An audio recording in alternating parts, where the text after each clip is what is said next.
Welcome back to my channel Rimpa ব্লগসে তোমাদের সকলকে স্বাগত জানাই। আশা করি তোমরা ভালো আছো, আমিও ভালো আছি। অনেক দিন পর চলে এলাম বন্ধুরা আজকে একটা ভিডিও শেয়ার করতে। জানি না তোমাদের কেমন লাগবে, তবে এই ভিডিওটা আমি গেছিলাম আমার মাসি বাড়ি কিছুদিন আগেই। তো তখন একটু যতটুকু মনে চেয়েছিল একটু শ্যুট করে নিয়েছিলাম। তো তোমরা দেখতে থাকো। তো বহু বছর পর, সত্যি কথা আমার বিয়ের 2 বছর 1.5 বছরের মাথায় আমি সেই ফালাকাটা মানে আমার মাসির বাড়িতে গেছিলাম। আর এখন আমি যাচ্ছি, আজকের কথা নয়, 10 বছর পর। তো চলো বন্ধুরা দেখতে থাকো। আমরা দেখো বাড়ি থেকে বেরিয়ে গেছি, এটা রাস্তায় টোটোতে করে যাচ্ছিলাম। মানে আমরা ফালাকাটা নেমেছি, নেমে আমরা ওখান থেকে আমার ভাসুরের বাড়িতে যাচ্ছি, মানে আমার বরের এক দাদার বাড়ি। তিনি অসুস্থ ছিল, তাই ভেবেছি ওখান থেকে একটু দেখা করে এসি। তো সেই কারণে ওখানে যাচ্ছি। আর দেখো টোটো থেকে নেমে রাস্তায় হেঁটে হেঁটে যাচ্ছিলাম দুজনে। ওই যে আমার পাশে বর, দেখতেই পাচ্ছ। তো দুজনে হেঁটে হেঁটে যাচ্ছি, আর রাস্তার চারপাশে না খুব সুন্দর চা পাতা বাগান ছিল। তো ভাবলাম একটু শ্যুট করে নিই। মানে আমার এখন ভিডিও না করে করে না মনেই থাকে না, ফোন হাতে থাকে অথচ ভিডিওটা যে শ্যুট করবো মনে থাকে না। তো সেদিন একটু মনে হলো তাই করলাম। তো এই যে রাস্তার পাশে বাড়ি ঘর, কি সুন্দর ভালো লাগছে এইখানে। আর এই ভাসুরের বাড়িও আমি কোনোদিনও আসিনি, এই আমার বিয়ের পর এই প্রথম এলাম। আর এটা দেখো একটা প্রাঙ্গিন ঘর, মানে কাঠের দোতলা ঘর। তো ওই ঘরে একটু বসলাম, কথাবার্তা বললাম, কিন্তু কারো ভিডিও করিনি, কে কেমন ভাববে জানি না। তো যাই হোক, ওখানে একটু বসে চা বিস্কুট এসব খেলাম। খেয়ে দিয়ে আবার তখন বাজে বিকেল 4টা, সেই সময় আমরা আবার বেরিয়ে এসেছি। তো ওখান থেকে আবার হেঁটে হেঁটে রাস্তায় যাব, ওখান থেকে একটা টোটো নেব। তো এই করতে করতে আমরা ফাইনালি মাসি বাড়িতে পৌঁছে গেছি। দেখো রাতের খাওয়া দাওয়ার প্রস্তুতি হচ্ছে। তো আমার বৌদি রান্না করেছিল চিকেন, আরও কী সব ছিল, অনেক সবজি টবজি ছিল। যাই হোক, খাওয়া দাওয়া করে দেখো পরের দিন সকালবেলা, এটা সকালবেলা। তো ভালো মতো আমি ভিডিও করিনি, যাই হোক একটুখানি যেখানে যেখানে দাঁড়িয়েছি একটু একটু করলাম। তো সকালবেলার রাস্তাঘাট দেখো কীরকম, আর প্রচণ্ড রোদ উঠে গেছে। এই যে সকালবেলা আমার চেহারা দেখতে পাচ্ছ কেমন, রোদে তাকিয়ে থাকতে পারছি না। তো আমার বর আমি এদিকে সেদিকে একটু ঘুরে ঘুরে বেড়াচ্ছি। আর কী হয়েছে বলো তো, সারাটা দিন ওখানে থেকে দুপুরে খাওয়া দাওয়া করে আমরা চলে আসবো, এই একদিনের প্ল্যান করে যাওয়া। তো সেই হিসেবে গেছিলাম। তো অনেক দিন পরে এখানে এসে না ভীষণ আনন্দ হয়ে গেছি, খুবই ভালো লাগছিলো। তার মাঝে মধ্যে একটু তোমাদের ঘুরে ঘুরে দেখাই। এই যে আমার বদ্দার ঘর, এটার মানে খাওয়া দাওয়ার একটা রুম, তার পাশে বিভিন্ন রকম রুম আছে, দেখতেই পাচ্ছ এখানে 2-3টে রুম করেছে। এটা আরেকটা ঘর। আর আমরা যেই ঘরে ঘুমিয়েছিলাম, ওই দেখো আমার বর একটু স্নান টান করে ফ্রেশ হয়ে ওখানে শুয়ে পড়েছে।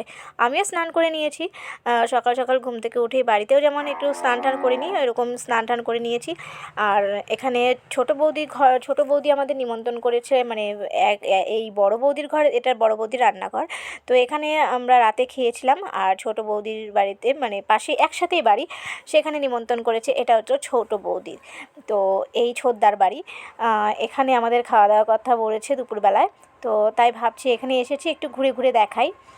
তো আর বেশ খুবই সুন্দর। এদিকে দেখো সামনে ধান, এখন তো ধানের সব কাজকর্ম চলছে, ওগুলো রেখেছে। আর এই যে ছোটো বৌদি বড় বৌদি একসাথে, এই একই বাড়ি, শুধু মাঝখানে একটা ইয়ে রয়েছে রাস্তা।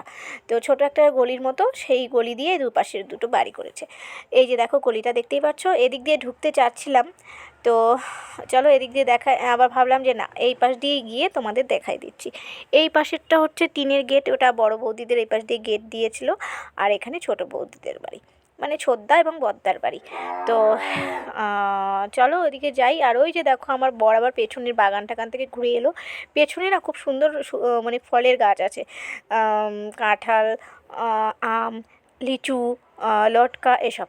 তো ওখান থেকে বেরিয়ে আবার এদিকে বড় বৌদিদের বাড়িতেই যাচ্ছি, মা বদ্দা যেখানে আমার মাসিও থাকে। এখানে আমার মাসিরও রুম আছে, দুই বৌদিদের ওখানেই থাকে। দুই দাদা দুই বৌদি আছে, তাদের ছেলে রয়েছে, এবং ছোদ্দার মেয়েও রয়েছে, এক ছেলে এক মেয়ে। আর বদ্দার একটাই ছেলে। তো এখানে আমরা একটু এলাম, আবার একটু গোছাগুছি করতে হবে। এই করে করে সারাটা দিন কেটে গেল। আর আমি সেভাবে ভিডিও করিনি, তোমাদের আগেই বলছি। আর এখানে দেখো আমাদের জামা কাপড়গুলো টুকটাক যে ছিল, আমি আমার বরের সাথে গল্প করছিলাম। তো এই আমার নাইটিটাও শুকিয়ে গেছে, সেটা নিয়ে এসেছি। ওটা এবারে আমি গুছিয়ে টুছিয়ে রাখবো। আর আমার বর আবার একটা গামছা নিয়ে এসেছিলো, সেই স্নান করেছে, ওটাও শুকিয়ে গেছে, তাই নিয়ে এলো। তো আমি ওগুলো গুছিয়ে টুছিয়ে রেখে সুন্দর করে এবার ব্যাগে ভরে নিচ্ছি। কারণ সব যদি এখন না গুছিয়ে রাখি না, পরে ভুলে যাব, মনে থাকবে না, ছড়ানো ছিটানো রয়ে থাকবে, ভালোও লাগবে না। তো সেই জন্য আমি এটা গুছিয়ে টুছিয়ে নিচ্ছি। তো গোছানো হয়ে গেলে তো আমরা ছোদ্দা ওখানে বৌদি বলেছে খাওয়া দাওয়া করতে, আর খাওয়া দাওয়া করে চলে যাব। এই একটা দিনের জন্য এসেছি, তাও মনে হয় কি খুব আনন্দ হয়েছে, কারণ এত বছর পর এসেছি না, আসাই হয় না, আমাদের ঘোরা হয় না কোথাও। তো যাই হোক, অনেক বছর পর এসেছি, কিন্তু কারো ভিডিও করতে পারিনি, দুঃখের বিষয়। ভিডিও করিনি, ওরাও অতটা ইয়ে করেনি, আমিও দেখালাম না কাউকে, শুধু এটুকু এটুকু ভিডিও করেছি, সেগুলোই দেখালাম। তো যদি ভালো লেগে থাকে বন্ধুরা, প্লিজ কমেন্ট করো, লাইক করো, শেয়ার করো। আর চলো এবার খাওয়া দাওয়ার পালা। রান্না হয়েছিল ঘরে, ডাল, ভাজা, 2 রকম মাছ, পাঁপড়, এগুলো রান্না করেছিল। তো এই খেতে খেতেই আজকে আমার ভিডিওটা কিন্তু এখানে শেষ করে দেব। সেরকম কিছু করিনি। চলো টাটা, বাই বাই, আজকের মতো এখানেই শেষ করছি।